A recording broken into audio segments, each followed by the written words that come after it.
सारा का सारा वहां से अब ट्रंप का उनके साथ अटैचमेंट होना, इस करंट गवर्नमेंट का, मिलिट्री अलग से डील कर रही है, लेकिन इस तरफ से ये अलग से डील होना पाकिस्तान को होने वाला बहुत बड़ा फायदा, और बहुत बड़ी इन्वेस्टमेंट अमेरिकन भी इधर आने वाली है, इंडिया से उठा ली गई है।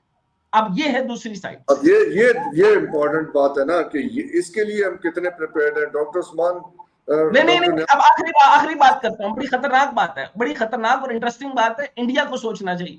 तमाम बड़ी इन्वेस्टमेंट यहाँ के 2% अशराफिया को उसके अंदर जो है वो बताया गया है। इसका क्रिप्टो का तरीका ये था कि एनडीयू या बाकी 5 इदारों के तहत जो है वो स्टेट बैंक की तरीके से एक इनका अलग एक मैकेनिज्म बनता है, वो 5-4-5 के करीब हम बना सकते थे, उस तरह नहीं बनाया। 2% अशराफिया की तरफ इसको कन्वर्ट करेंगे और एक बहुत भारी इन्वेस्टमेंट अमेरिका की इधर पाकिस्तान में आने वाली है, इंडिया नहीं जा रही। इसकी वजह से जो नुकसान वो अलग है। मैंने जैसे आपको बताया कि 96.5% की जो है वो टोटल कमी वाकई हुई है, एक बहुत बड़ा झटका लगने वाला है इंडिया की मईशत। तो डॉक्टर नियाज आप बताइए कि ये पाकिस्तान कितना प्रिपेयर्ड है इस किस्म की इन्वेस्टमेंट को यूटिलाइज करने के लिए, अब्सॉर्ब करने के लिए। देखिए पाकिस्तान के कॉन्टेक्स्ट में तो, और जो खास तौर पे डॉक्टर जावेद बता रहे हैं क्रिप्टो इज इक्वल टू करप्टो, तो पाकिस्तान में तो आप यही समझें कि जो भी आएगी इस किस्म की स्कीम, उसके पीछे कोई ना कोई ये सारी फैमिलियां बैठी होंगी। हमने पहले भी बात की थी कि ये सारे पूरा टब्बर जो है वो बेलारूस क्यों गया था और उसके क्या मकसद थे। तो मकसद तो सारा ये है कि वो सारी बातें ठीक है कि जी इंडिया में वो आ रही है कमजोरी, मगर हम अपना भी तो हाल देखें ना, हमने अपना हाल क्या बना लिया है। अब एक ये जो है ना बड़ा जो एक यूफोरिया सा हो गया है कि जी हमने जंग में अगर इंडिया को हरा दिया या कम से कम ड्रॉ तो कर लिया, तो अब हमारे बाकी मसाइल भी इसी तरह हल हो जाएंगे। एक नई अब में जो है लहर आ गई है, जादुई चेंज आ गया है। भाई अपनी इकोनॉमी को ठीक करो। अब आप इस दफा का बजट देखिएगा, वही घिसा पिटा बजट जो है, सामने औरंगजेब को बिठाया होगा, पीछे से बैठ के इसहाकडार साहब वही उसी किस्म का घिसा पिटा बजट बना रहे होंगे। तो पाकिस्तान कहाँ है भाई, किसी भी फील्ड में किसी भी तरह अपने आप को प्रिपेयर कर ले कि किसी तरह जो हम ये जो थकी आ रही हमारी इकोनॉमी है उसको ठीक करके अपने पैरों पे खड़ा हो जाए। अब जो है जाहिर डिफेंस एक्सपेंडिचर भी बढ़ेंगे जो काफी हद तक जस्टिफाइड है। कहाँ से आएगा पैसा? It will be at the expense of your development and welfare budget. तो हम अपनी इकोनॉमी को तो ठीक करें ना, कहाँ से वो लोग आएंगे? इनसे तो आप कुछ उम्मीद नहीं कर सकते जो ये हमारी मेन स्ट्रीम पार्टियां हैं। तो ये सबसे बड़ा फुकदान है कि जी हमने सारा, वो कहते हैं ना कि in life you get what you pay for decades we have only paid to make ourselves strong in a war situation. और वो होता है कि वॉर होती है तो हम अब से 10 गुना पड़े दुश्मन को भी जो है ना काबू में कर लेते हैं। वॉर के बाद फिर हमारा वही हाल हो जाता है, ऑटोमेटिकली नहीं होगा। वही स्किल जो है वॉर की वो लगा के यहाँ लगा मॉन्गरिंग तो हो रही है ना। आप कल की मोदी की स्पीच सुन लें, आप आज की सुन लें, वो तो वहां तो वॉर मॉन्गरिंग हो रही है। और ऐसी भी रिपोर्ट्स हैं कि वो वहां पे कुछ मिलिट्री मूवमेंट भी है, तो may be he is preparing for something big. तो अगर ऐसी सिचुएशन होती है कि तो हमारी जाहिर है पहले इकोनॉमी की कमर तोड़ी हुई है, तो how prepared are we to deal with the situation? कह रहे हैं ना कि एक वॉर आप समझे एक T20 की तरह थी, शॉर्ट सी, ठीक है ना, मगर जो वॉर के आफ्टर मैथ है ना, Wars continue in different ways even after their overt and. अब इंडिया पानी का इस्तेमाल करेगा, इंडिया जो फेटेफ के लिए कोशिश करेगा, ग्लोबल जो उसकी पावर है उससे इस्तेमाल करेगा। अब आप देखिएगा टेररिज्म हो सकता है बढ़ जाए पाकिस्तान में, तो उन तमाम की कॉस्ट जो है आप बर्दाश्त करने के लिए तैयार हैं कि नहीं? That will be the real challenge. जब टाइमलेस टेस्ट शुरू होगा उसमें आप मुकाबला कर सकते हैं, यानी T20 को तो आप भूल जाए, वो एक छोटा सा मुकाबला होता है। अब सही जंग जो है ना वो शुरू हो रही है, और वो कोवर्ट है, उसे रोकने के लिए दुनिया नहीं आएगी। ओवर्ट जंग तो रोकने के लिए फौरन आ जाते हैं कि जी न्यूक्लियर यूज हो जाएगा। जो ये अब कोवर्ट जंग शुरू होगी, इकोनॉमिक टेररिस्ट, उसको बचाने के लिए कोई नहीं आएगा, वो सिर्फ हमें थोड़ी बहुत मदद चाइना से मिल जाएगी, तो उसके लिए हमें स्ट्रैटेजी बनानी है।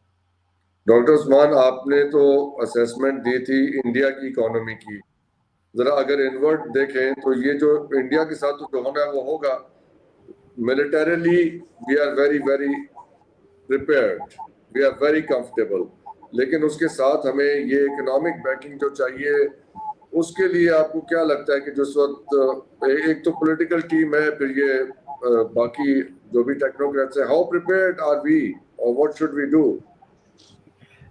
To be honest, डॉक्टर साहब, there is a long way to go. काफ़ी अभी काम करना है, और हम चुपचाप यही काम कर रहे थे। जो बहरान आया है 2022 के बाद, हम तो चुपचाप लगे हुए थे। हमने भारत से कोई जंग तो नहीं ढूंढी थी, ये तो इन्होंने पंगा लिया था, और फिर हमने इनकी माँ बहन एक कर दी, और अब इनमें वो जहर भरता जा रहा है, और इनकी वो लोअर कास्ट आते जो हैं वो सारा जहर अब वो संभाला नहीं जा रहा उनसे। The main point was that we were working on the economy, and there are some advantages we are seeing now. But Dr. Niaz's point is about the long term. He's thinking, Dr. Niaz is speaking of the next 5, 10 years and so on. In the immediate, you are getting some relief. एक तो commodity prices, commodity super cycle आपके लिए बेहतर हो रहा है। दूसरा, आपकी तरफ से you're getting the tranches from the IMF, and you are in compliance with what is required.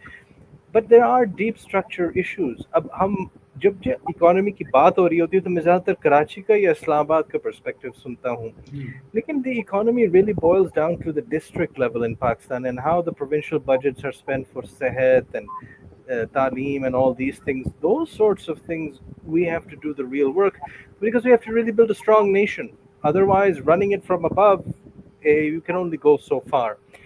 There is one truth also about how the global economy is now. There is a serious measurement problem in it.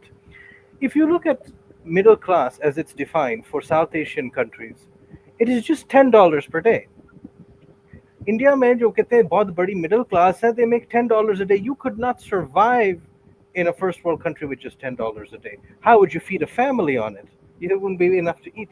So the standards have been artificially created. It's not that तगड़ी, और जो पहले भी बात बिल्कुल साहिबान दुरुस्त फरमा रहे थे कि उनकी purchasing power नहीं है middle class के पास. It has been squeezed really badly, but that's on a benchmark of just $10. It's not that great. उसके अलावा sir, in any country, a capitalist country with serious inequality like the United States, even India, if you remove the top crème de la crème of income earners, the rest of society is in really bad shape.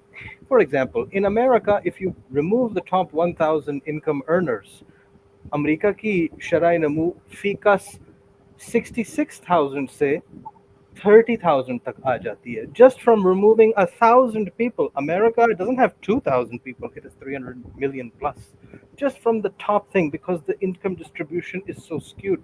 If you do the same analysis in India, it actually becomes the poorest country in the world, because just like Dr. Hasnan भी कह रहे थे, ये Ambani, Tata, Birla type उनको हटा दें तो ये तो बहुत बुरी हालत में है.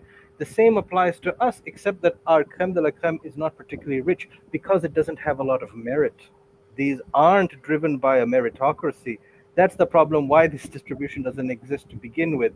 Now, this means that the serious deep structure has to be done, and it won't be a question for economists. It's actually a question for provincial governments, for the teachers who don't go to their ghost schools, for the doctors who don't attend, like the citizen part of it. Ye bada zaruri hai, sir. And then you can see a very strong society, I believe. Doctor साहब, तो अगर ये situation है तो अब इसके अंदर से निकलने का क्या तरीका आपको नजर आता है? इसमें डॉक्टर उस्मान चौहान की और डॉक्टर नियाज मुर्तजा की मैं दोनों बातों को जरा कलेक्टिव ले लूं, और खास तौर पे जो डॉक्टर उस्मान चौहान ने आखिर में बात की है, इसको समझने की कोशिश करें कि सर इस जंग में मात जब पड़ी तो तकरीबन, जैसे मैंने आपको बताया कि 1 घंटे का 1 अरब रुपया, और अगर 87 घंटे ये जंग जारी रही तो ये 87 अरब रुपए। 87 अरब का मतलब ये है कि इंडिया को 87 अरब का नुकसान हुआ। अच्छा, अगर ये जंग जो है वो 1 माह तक जारी रहती तो भारत का तकरीबन 500 अरब dollar, of course thanks to doctor Usman Chauhan, उन्होंने बहुत अच्छा एनालिसिस निकाला। अच्छा, यानी 500 अरब का नुकसान होता, और टोटल रिजर्व उनका कितना है? 650। अच्छा, पाकिस्तान का जो नुकसान है वो तकरीबन 120 अरब डॉलर से ज्यादा का है। ये रकम पाकिस्तान की गैर मुल्की कर्ज के बराबर है, और पाकिस्तान का कुल कर्ज तकरीबन 135 अरब है, जो मैं अगर इंटरनेशनल जो हमने जो बैंकिंग जो कन्वेंशनल बैंकिंग से फाइनेंस हमने नहीं करवाया, उसको छोड़कर, अगर उसको डाल के तो 300 अरब डॉलर का है, लेकिन पाकिस्तान ने ना तो 135 अरब डॉलर देना है, ना तो मिला के कन्वेंशनल बैंक्स का देना है, तो साढ़े तो कोई कर्ज नहीं, ठीक है ना, हम नहीं देते कर्ज, हमारा कुछ स्टाइल ही नहीं है, हमने कभी दिए ही नहीं है, हमारी गवर्नमेंट्स ने कभी सोचा भी नहीं।